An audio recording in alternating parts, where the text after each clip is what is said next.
It's very difficult for any motor racing team to stay at the top forever. But one team that's been consistent in being always in contention has been the Williams Grand Prix team. I had the opportunity of driving the Williams Renault at the Paul Ricard circuit during a test session, and it was for me a very enlightening experience.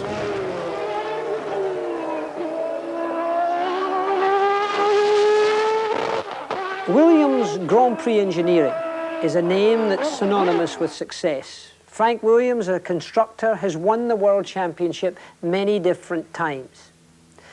As a man, he's immaculate in his preparation. His team, probably the best engineered team in Grand Prix racing today. For the beginning of the 1989 season, I was able to drive, almost before anyone else, the FW12C. This is the car with the Renault V10 engine. And at that time, only Terry Boutsen and Riccardo Patrese had ever driven the car. So it was indeed almost an honour to be able to go to the Paul Ricard circuit in the south of France to get into this amazing machine. First of all, Renault Racing have a very impressive facility there. No standing out in the cold for the Williams Renault people. They have a building exclusively for their use, so that no journalists or no spying photographers can see what's going on. The cars are wheeled in to this big building where the transporter already sits, and all of the telemetry that's necessary in Grand Prix racing today is housed. There were 19 Renault engineers I counted on that day with their grey overalls on, looking after the electronics and the engine of this new beast.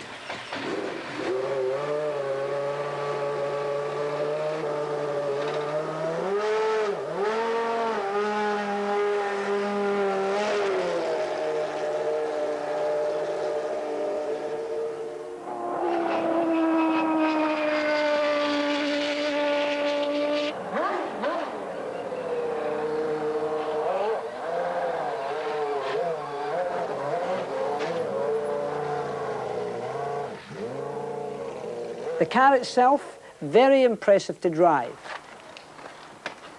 First of all, impressive because for once in a modern Grand Prix car, there was space for the driver. Lots of space all the way around him. The steering wheel was in the right place. The rev counter could be seen easily. The other instruments immediately recognizable. The gear shift get-atable. The seat itself very comfortable. Why? Probably because Patrick Head, the designer, is someone who's interested in human mechanics, human engineering, and understands that to drive a car, like any man doing his work, you have to be comfortable. The other point is that experienced Grand Prix drivers have been driving for Williams for a good many years. People like Nelson Piquet and Alan Jones, very demanding drivers. Nigel Mansell drove for that team, as did Keke Rosberg. Terry Boutsen's a man of experience today, and the most experienced Grand Prix driver today is Riccardo Patrese. All of those drivers know what they want and demand what they need. And it was obvious in this car.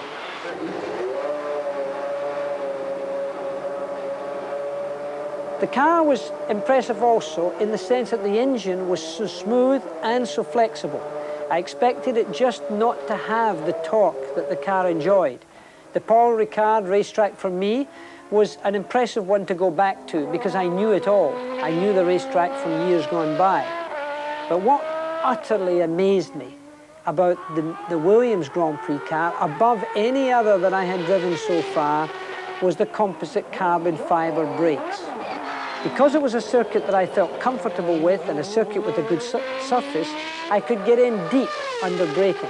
And for the first corner after the pits, arriving at high speed and putting those fully warmed up carbon fiber brakes on, it was as if somebody had put a parachute out behind me.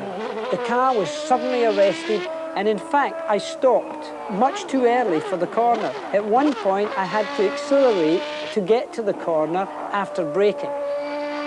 Now that, to me, was the single most important element of development or improvement that I saw in any of the cars that I drove during these tests, the brakes.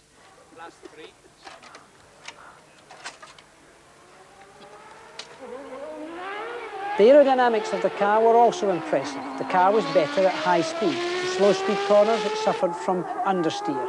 But the car was generally neutral in its handling behaviour. The only corner that I really didn't go around quickly was Seine, the one at the end of the straight at the Paul Ricard circuit. I think to go around that quickly, Jackie Stewart had to be 20 years younger, at least. And even then, it would have been a question of holding my breath. But as far as I was concerned, it was the most satisfying test that I had done, simply because I was in a position to drive the car in a comfortable fashion, have an engine that responded properly, and have a team that I felt were indeed impressive. So I think the combination of Williams and Renault will be something that will be enjoyed for a good few more years to come.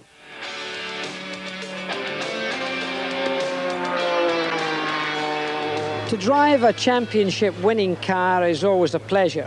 I had the opportunity of driving Renault's four-wheel drive, turbocharged 1988 touring car championship car. It won the Championship of France. It was a thrill. It was a difficult car to drive, but amusing to drive. It was nice to get out of a single-seater for a change and get into a car that had rollover bars and enough space in it to breathe properly. And it certainly was thrilling and amusing.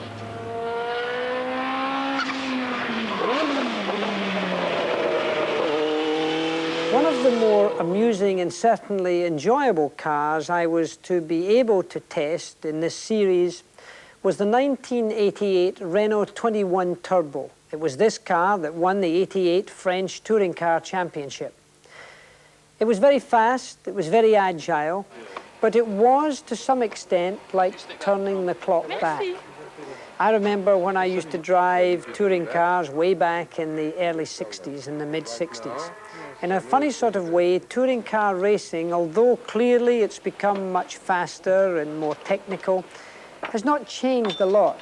The inside of the car felt that I had come back to an age gone by.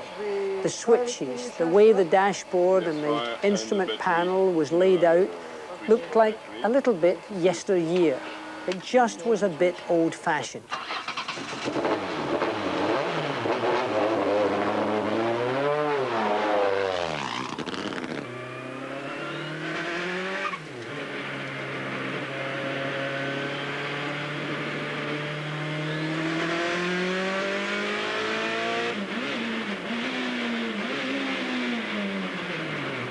The manner in which the car drove itself was not as a high-tech field as I would have expected. The car clearly was very fast and very competitive.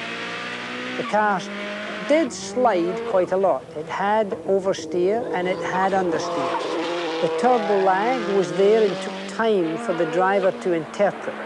And turbocharged driving is something of a speciality. You can't abuse the turbocharge too much, or you have too much wheel spin, too much power, and your tire temperatures go up too quickly.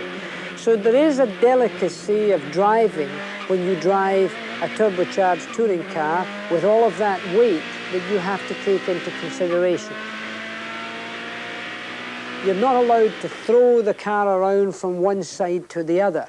If you do that, the tires will certainly no longer perform over a number of laps in the fashion that you would want it.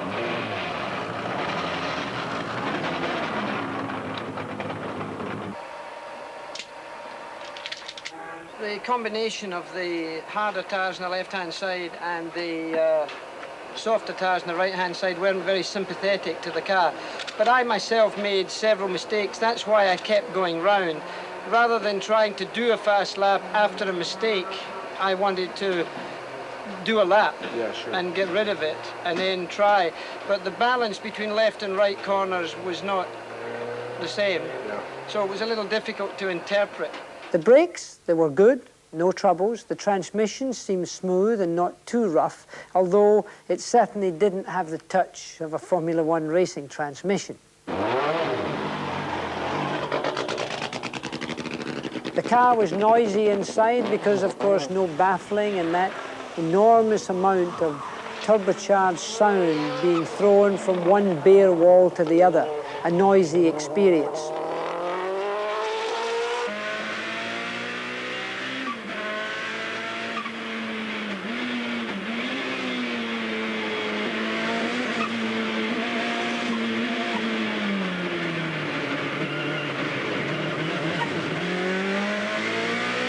The new racetrack in which I drove the car was in fact a great challenge. I was travelling on the track for that very first time. So therefore this was for me quite a business of learning the racetrack. I drove the car in total, I think 38 laps, which gave me as good an indication about the motor car as I would expect.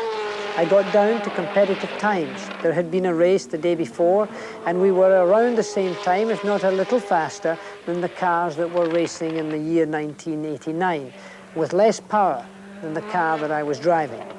It would have taken me a few more laps to get towards what would have been necessary for a lap record time, but the car clearly had it within it. Renault spent a lot of money in this car. They were looking towards the future. They were looking to perhaps the silhouette formula that we may one day see. And this was their sort of prototype adventure in that field. So therefore, the car that I drove certainly was one that gave me pleasure, much more forgivable than a Grand Prix car, and therefore, in a way, as I said at the beginning, much more enjoyable.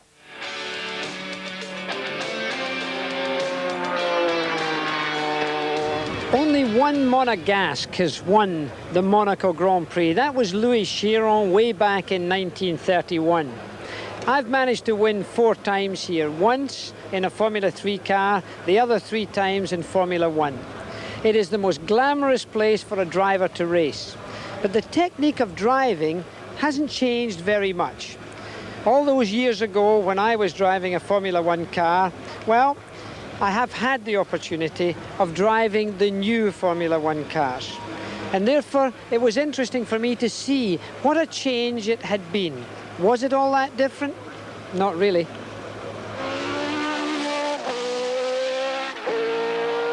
Technically, in the world, Great Britain is still the centre of motor racing. And therefore, it should have a capital. The capital of racing is probably a small Midlands town in England called Bicester. It's to Bicester that I went to see the Leighton House March factory and to be fitted for their car. I met up with Ian Phillips, the team manager, and Adrian Newey, the designer of the car. Now in 1989, the March Judd has not been as competitive as people would have liked it to be. But in 1988, that March 881 was really a competitive motor car. I was able to take the car after its initial fitting to Silverstone. And Silverstone, for the British Grand Prix in 1988, had been a big racetrack for Ivan Capelli, who was driving the car in that Grand Prix. The car was very strange. The era of the designer seems to have appeared, because racing drivers themselves, it would seem, have not a lot of say with regards to the cockpit comforts or refinements. My biggest criticism of the March was the incredible lack of space. For the driver, there was no space, because Adrian Newey, the designer, said it had to be that way, because aerodynamically, the car had to be this narrow and this shape. I had to point out to him that it was almost impossible, even for me, and I'm a man of average height, I call it average height, relatively small, to fit into his cockpit. I seemed to get cramp on my foot, and I do remember that Capelli suffered very badly in 1988 by leg cramps and foot cramps. There was no footrest to speak of for the left foot. There was simply nowhere to put your foot other than on the clutch pedal. And if a racing driver touches a racing clutch at high speed, it only takes a few short laps to burn the clutch out. So really the impracticability of having such a narrow footwell, in my mind, was a folly. As soon as we start the engine up, you can turn the pump off. The team, however, was very efficient, was extremely good to work with. 60 people worked in the Leighton House March team at that time, against, for example, the 160 that worked for McLaren. Silverstone is almost billiard table smooth, hardly any bumps at all, but the pit lane is bumpy, and the suspension of the March was so firm, so tight, that when you left the pit lane and went over some bumps on the track, your feet bounced off the pedals and bounced off the floor well in such a way that you could hardly control the car. That impressed me, in a negative fashion. The car just seemed to be too hard. And again, aerodynamics were making that car run very close to the ground to get maximum performance out of it. I found it also very difficult to drive this car at great speed at Silverstone. It's such a fast corner with so many high-speed corners that, frankly, when you're new to a car, and for me, coming back to motor racing, I just never felt that I wanted to take too much out of the car or too much out of me. The penalty for error at Silverstone is too great because hardly any of the corners are slow. So therefore my experience there was to be indoctrinated with the new generation of Grand Prix car. And certainly this was, even amongst the others, perhaps the firmest, perhaps the roughest to drive with regards to harshness. And certainly it would appear to be the smallest.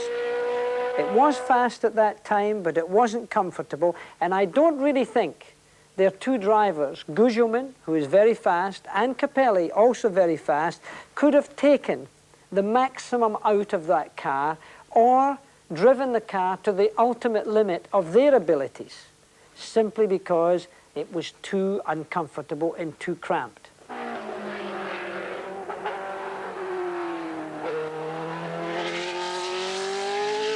Nevertheless, they gave me every cooperation. The Judd engine performed well. It was a flexible engine. It didn't seem to have an excess of power, but it certainly didn't give me any trouble on pick-up or on lift-off. Ran into some mechanical problems with it. Electrical, it turned out to be. And I suppose that I was doing some good service to them to have their electrical problems weeded out before the next Grand Prix, which they were just about to go over to. So driving the March, to say the least, was uncomfortable, but nevertheless impressive.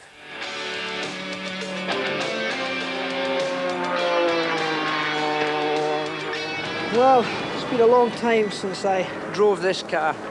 Some days it seems like only yesterday, and some other days it feels like I never did. Today it feels like it was only yesterday that I was racing this car. Not on this track, because I never had the opportunity of racing in Donington, because I retired with this car, this very car, at the end of 1973. Now, very recently, I've had the opportunity of driving some of the greatest racing cars in the world.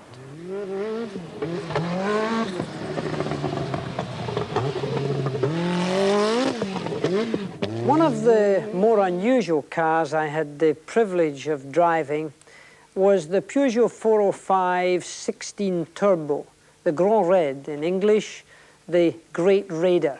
And this is one of the cars that did the Paris-Dakar race, one of the great challenges within the motorsporting world of these years. I arrived at the Saragossa airport in the centre of Spain in a private jet. I was expecting to meet Ari Vatanen, who had been racing the previous day.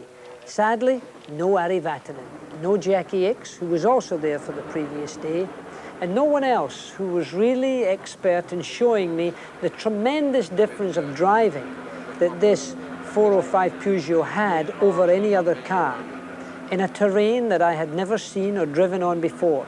So soft was the desert in certain places that a normal car wouldn't even be able to move a few centimeters or inches.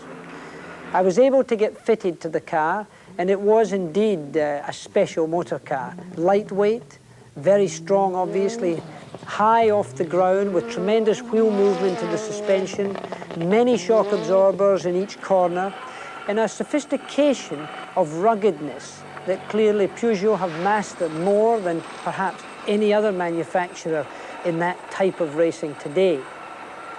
Sadly, I was given a very short time in the car.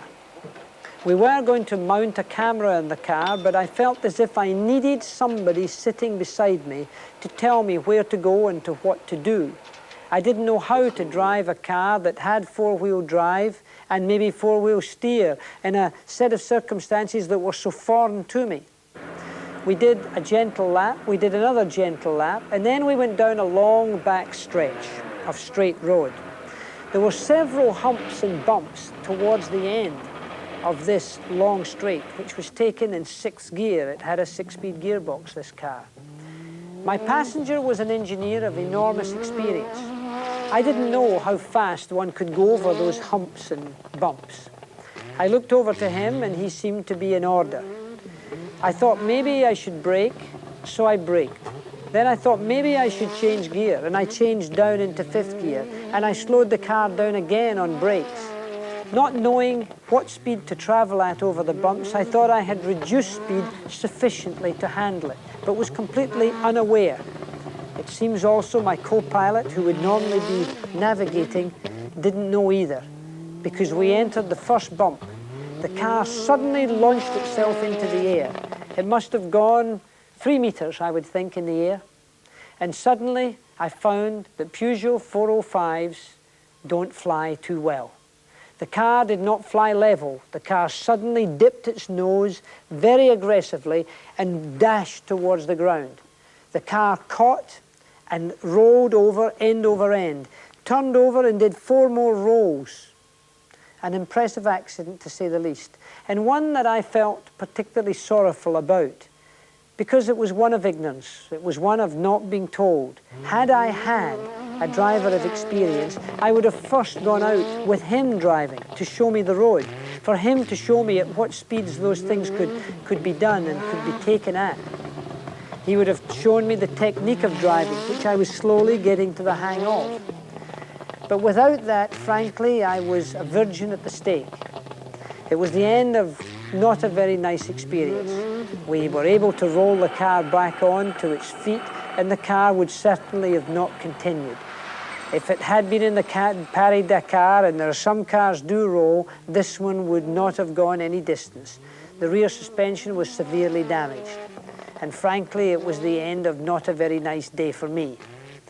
The car itself, I'm sure by now, is well repaired and competing successfully again, because Peugeot surely have shown themselves to be the most aggressive in this formula and have been all-conquering. The talents of Ari Vatanen and Jackie Ickx and all their other drivers clearly are specialists in a field where this type of motoring is rare and where they are able to exercise this remarkable car to its fullest extent. For me, it will only be a memory which, frankly, I would rather forget.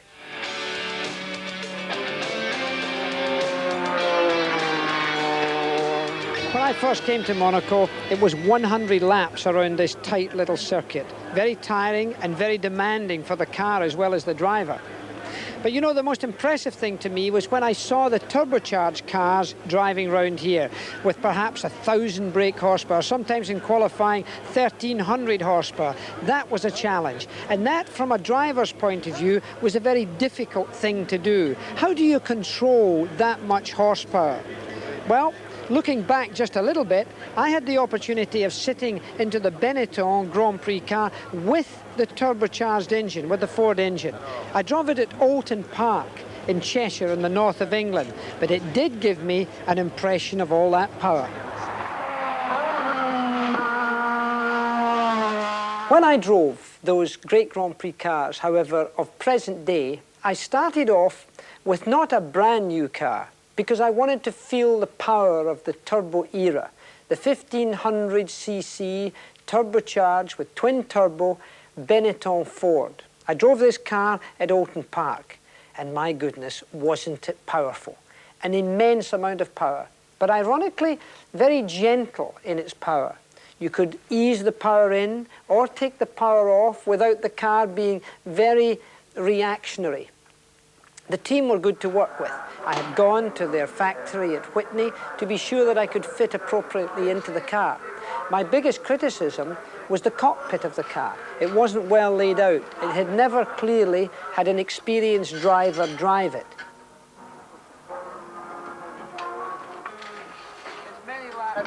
What about brakes? How long do they take to heat up?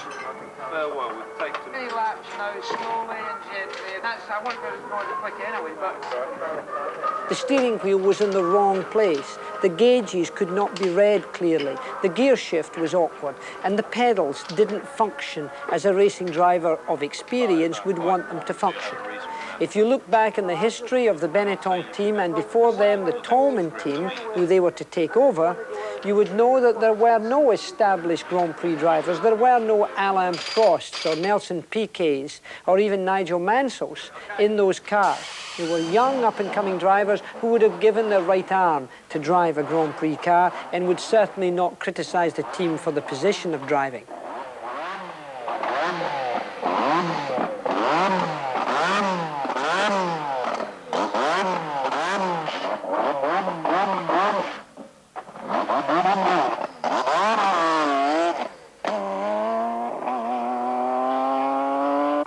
To drive it on the track, however, the car was progressive. It had slow understeer on slow corners. It seemed to be a very aerodynamic car, good at high speed but not so good at low speeds.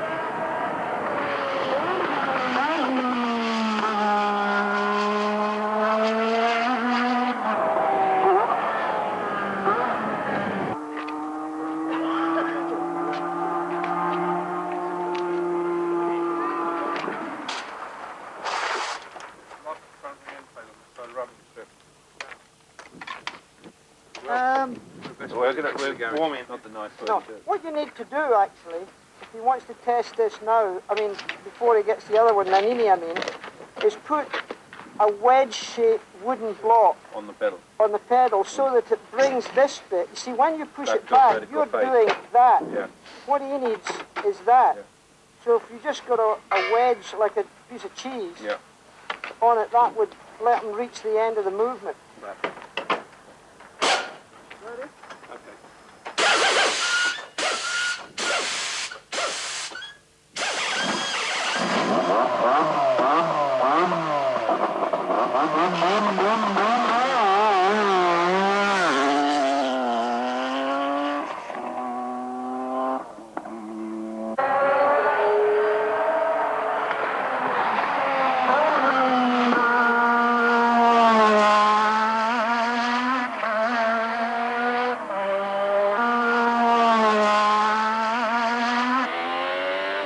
Changing gear, one had to be very gentle that you didn't immediately spin the rear wheels because there was an excess of power. About 1,000 brake horsepower if you really tweaked up the turbo. But I certainly think I would have been using around 900 horsepower when I drove it. We broke the lap record at Oulton Park. Of course, there hadn't been a competitive Grand Prix car having driven there for many years. It was an old record, but nevertheless, it was quite a thrill to drive it in a very cold and windy February day. It was a thrill to drive. It was nice to feel that much power again.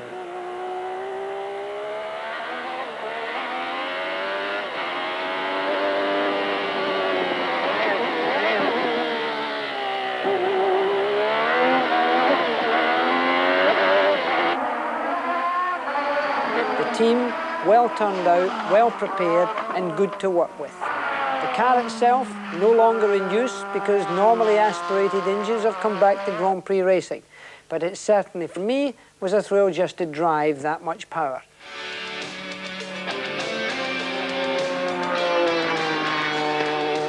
The World Championship of Sports Cars is growing in importance every year. People like Jaguar, Mercedes-Benz, now arriving Peugeot, all of the big names from Japan. It's a very competitive sport, and the FIA are interested in promoting it heavily. Of course, sports cars historically have had a connection with Grand Prix drivers. In my early days, I drove sports cars as well as Grand Prix. So therefore, we had the opportunity to jump from one formula to another. That isn't happening nowadays. Grand Prix drivers tend to be very isolated in their own sport of single-seaters. But the sports car drivers take it very seriously, and the major manufacturers do. Jaguar have won the World Championship of Makes. I had the opportunity to drive a Jaguar at the Silverstone racetrack. Very flat and very fast.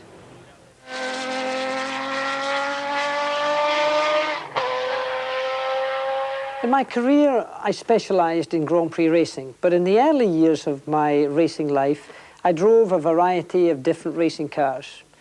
At the beginning, in fact, one year I drove 26 different racing cars in 53 races. It's pretty difficult to find 26 different racing cars in 12 months.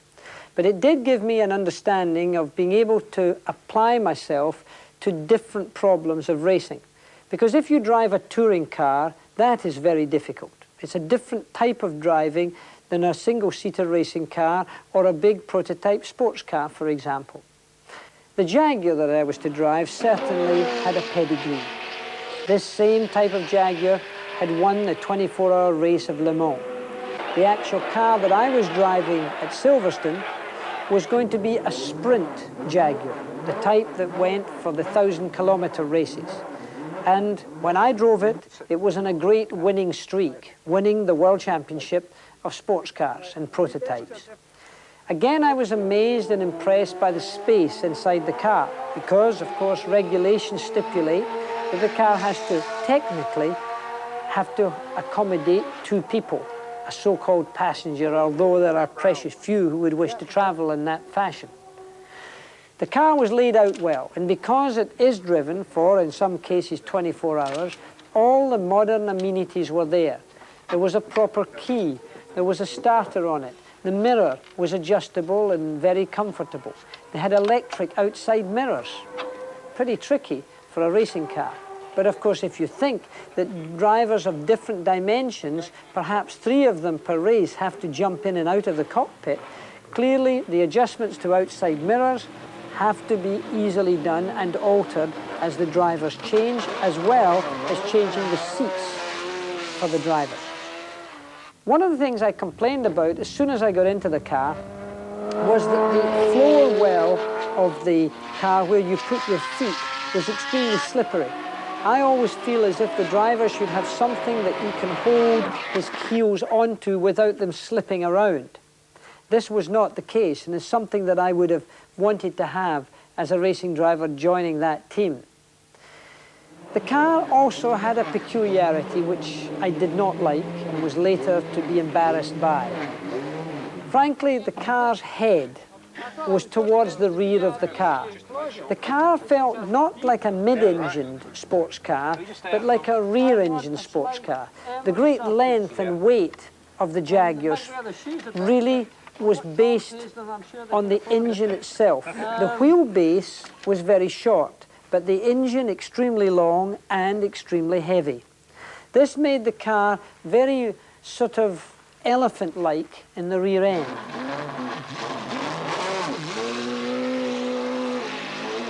There's not much footage of me driving this car, and it's all my fault, because I made a mistake. I let the car get away from me. Coming out of a relatively slow corner, I was powering the car with about 750 horsepower underneath my foot, and the car began to slide just a little bit in the rear end. Quite normal for a race car and a race driver. The rear tire got onto what they call the rumble slip. That's the curbing at the side of the track. Without any warning at all, the car went from a gentle progressive oversteer to suddenly changing direction and going the way that the front wheels were pointing, was in opposite lock. I was trying to correct the slide. Suddenly I was faced with the car rushing across a grass verge and suddenly coming into heavy contact with a bank. To say the least, embarrassing.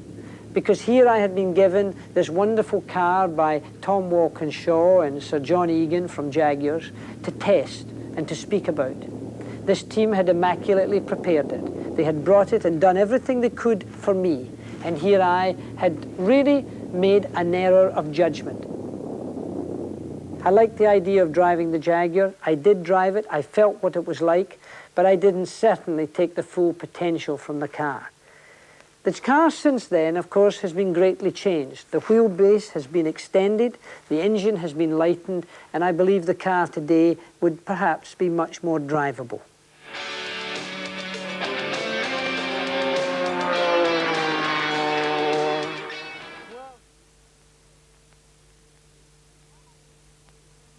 The Camel Lotus Honda will not go down as one of the great cars in the history of motorsport. In 1988, this car got little success. It gave great frustration to its drivers, Nelson Piquet and Nakajima. I had the opportunity of driving the car in an old, disused airfield in the east of England called Snetterton. Not the most glamorous track in the world, and certainly no billiard table smooth racetrack. Very bumpy it was indeed. The car had certain problems. First of all, let me talk about the easy ones. The car, of course, was extremely powerful. But with a powerful engine, you have to have a suspension and steering geometry that goes with it to allow the driver to drive in a fashion that reaches the ultimate limit of adhesion and performance of the car. With the Lotus, that was not going to be the case. The car's rear end was very nervous. It had very little rebound control. The car felt as if the chassis may have been flexing. It certainly didn't give the driver a great deal of good feel and confidence. One impressive factor, of course, was the Honda engine. Enormous power. It had a strange way of applying itself, though. When I drove the Ford turbocharged engine, it was very gentle, very smooth, almost flexible in its characteristic. The Honda, on the other hand, was very abrupt, very instant. Everything that you did seemed to be a jerk and a move. If you put the power on, it cracked on. It didn't come gently on. And when you were going down the main straight and you took the power off, suddenly the engine's overrun had almost an incredible braking effect on the car. The aerodynamics of the car and the characteristics of the engine overrun were again very aggressive. It certainly wasn't a sympathetic engine to chassis relationship. It was something of an angry power unit with an unfriendly chassis. So it really wasn't a nice experience when you consider that Snetterton itself is extremely bumpy.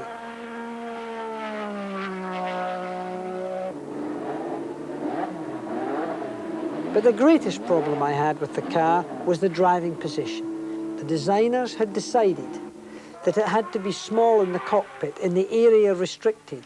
Around the steering wheel and the fairing that came up to the driver, it really felt a very claustrophobic experience. And if a serious accident had occurred in a head-on situation, I feel that the cowling would have been much too close to the driver and could have caused further injury, and that was unnecessary in my mind. But worst of all was the position of the steering wheel.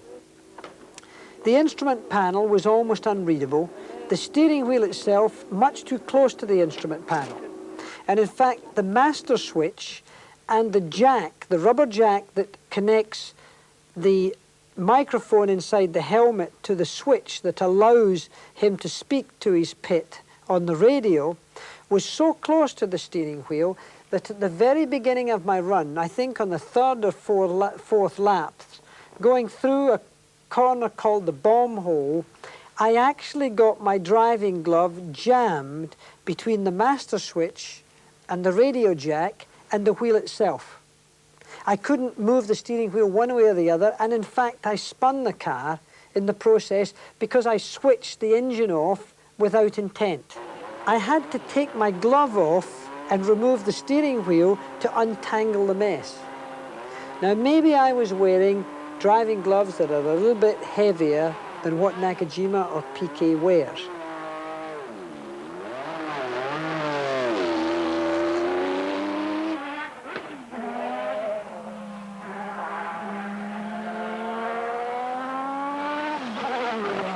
The car, of course, was exciting to drive, but not in a comfortable way. I felt the car was over-nervous, was too highly strung. And really, I suppose the results of the year of 1988 spoke for themselves. It was not a car that Nelson Piquet would have wanted to drive too many more times. So perhaps one of the more disappointing cars that I drove in the whole test.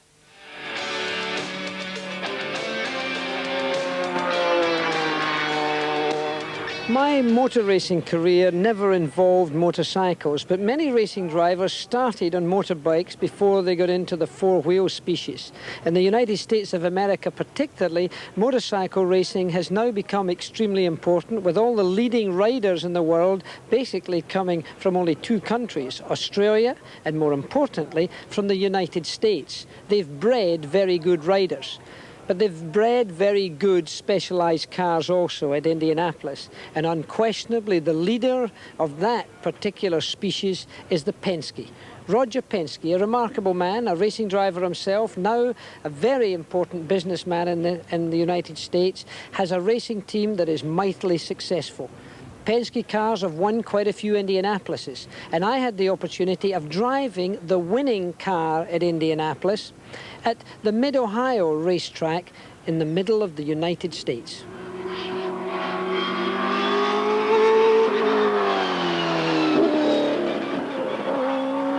The next car I was to drive, I had to travel by Concord to New York, a private aircraft to Mid-Ohio, to a wonderful, picturesque little racetrack tucked away in the center of the state of Ohio.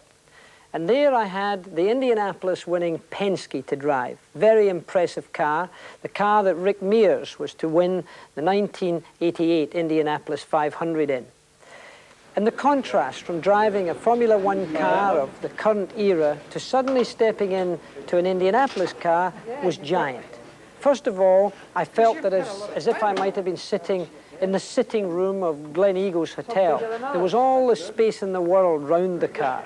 The car felt that a man could sit in it almost of any weight and still be comfortable and be able to drive it.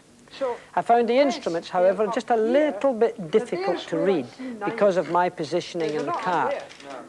No, you see, even with that, Derek, even with that, I cannot see the rev count. And I just have to tell you, that whatever you guys say, whatever you guys are telling you... On the top of the...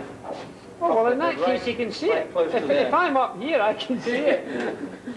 Hey, we put them where they like to be. Oh, yeah, sure. No, I'm no argument. Yeah. The other problem was that the racetrack itself was very dirty. There had been a race the previous day, and it had been heavy rain, and they had allowed the public to walk across the track and other vehicles to come out of the grass and go on the racetrack. So therefore, the conditions were not ideal. Lots of dust, and the track was damp. So we had to race on wet weather tires to test the car. Maybe they're going so fast now there is no time. Our drivers don't know what urbanonics is. If for any reason you do run out, you can get the electric pump with that switch there, but you don't need to normally. That's power for the dash and ignition's on the wheel.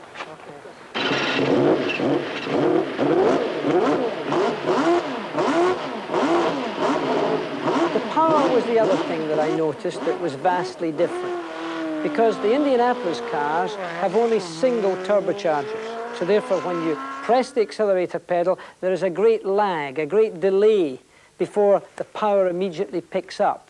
So you had to anticipate the exit points way in advance to get maximum power on. The power itself, once it came on, was very smooth and not too difficult to drive. An extremely smooth power plant it was, the Ilmore Chevrolet V8, and very smooth, perhaps one of the smoothest racing engines I have ever driven. Extremely tractable, very flexible. The brakes, the handling of the car were very nice and very gentle. There was more suspension on that car than you would have got in a modern day Grand Prix car. And it would only perhaps suggest to me that the technology at Indianapolis is probably still 3 to 5 years behind Grand Prix racing. The turnout of the car, however, was immaculate. In motor racing in America, one man rules and has a tremendous image with regards to presentation and preparation. That man's name is Roger Penske, the name on the car that I was driving. His team were immaculate, the transporter was immaculate, the manner in which they fitted me into the car was very professional. Because so many people drive Penske cars, from small people like Rick Mears, a man of average height like me, to taller men like Danny Sullivan, to heavier men of my vintage like Al Unser Sr., it means that the car has to be adaptable for a great many people.